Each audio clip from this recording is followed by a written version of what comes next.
एक बच्ची है जिसकी अटैचमेंट अपने माँ बाप से बहुत ज्यादा है, उसकी शादी भी थोड़ी अटक अटक के देर से होगी। वो अंदर से कॉन्शियस इतनी हो गई है, वो चाहती नहीं है अपने माँ बाप से अलग होना। अब माँ बाप से अलग होने के बाद भी वो अपने ससुराल अपने पति से ज्यादा ख्याल रखेगी माँ बाप का, जिसे हम आज की लैंग्वेज में बोलते हैं इंटरफेरेंस करती है ये। लेकिन वो कार्मिक रिकॉर्ड है। अब वो उनके बारे में सोचती रहेगी, उनके बारे में सब कुछ करती रहेगी। वो बीमार होंगे तो सबसे पहले पहुंचने वाली वो होगी। एक दिन ऐसा आएगा जब वो अपनी मैरिड लाइफ में डिटैच हो जाएगी। जो आपने एग्जाम्पल दिया कि एक फैमिली है, बहुत अच्छी फैमिली है, अचानक उसमें एक बच्चा कोई एडिक्शन करने लगा। जब वो एडिक्शन करने लगा, माँ बाप भी सोचते होंगे कि ऐसा हमने तो कभी नहीं किया, ऐसे तो हम है नहीं, ऐसे तो हमने संस्कार नहीं दिए। जी। लेकिन हम भूल जाते हैं कि इस जीवन में हम अकेले नहीं हैं, हम आगे भी बहुत सारे लोग हैं और पीछे भी बहुत सारे लोग हैं। यानी कि हमारे 7 पीढ़ियों तक का हिसाब किताब है हमारे पास।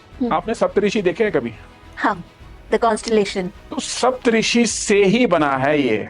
वो 7 ऋषियां ही इसका रूट कॉज हैं। वो 7 ऋषियों से ही हमारी लीनियज है और उन 7 ऋषियों के पास ही हमारा सारा कुछ है। और वो 7 ऋषियों में ही छुपा है राज इसको ठीक करने का भी। कुछ हमारे सुकृत कर्म होते हैं, कुछ हमारे कुकृत कर्म होते हैं। तभी अच्छा कर्म और बुरा कर्म, तभी इसको कर्म भूमि भी बोलते हैं। अब कुछ लोग कहते हैं कि भगवान के सब हाथ में है सब कुछ। एक्चुअली भगवान के हाथ में कुछ नहीं है। भगवान है निर्भो निर्वैर। उसे ना आपसे प्यार है ना आपसे दुश्मनी है। उसे क्या लेना देना है आपके कर्मों से? He is like a father who's neutral। ये लेखा जोखा वो चित्रगुप्त का लेखा जोखा है, जिसे गुरबानी में हुक्मनामा भी बोलते हैं। हम जो कर्म कर रहे हैं, ये वाले जो अच्छे बुरे कर्म कर रहे हैं, उन कर्मों का एक लेखा जोखा बनता जा रहा है। वो लेखा जोखा आज खुलेगा नहीं तो अगले जन्म में खुलेगा, नहीं तो उसके अगले जन्म में खुलेगा। मेरा बच्चा पढ़ क्यों नहीं रहा, मेरा बच्चा बिगड़ क्यों गया, मेरा बिजनेस क्यों नहीं चलता है, मैं क्यों बार बार फ्लॉप हो जाता हूँ, या मैं ये सामने वाला या कोई और आदमी इतना सक्सेस कैसे हो रहा है। ये नेगेटिव साइड में नहीं है, पॉजिटिव साइड में भी है। अवेयरनेस बहुत जरूरी है कि this is happening because of some cause and I am carrying that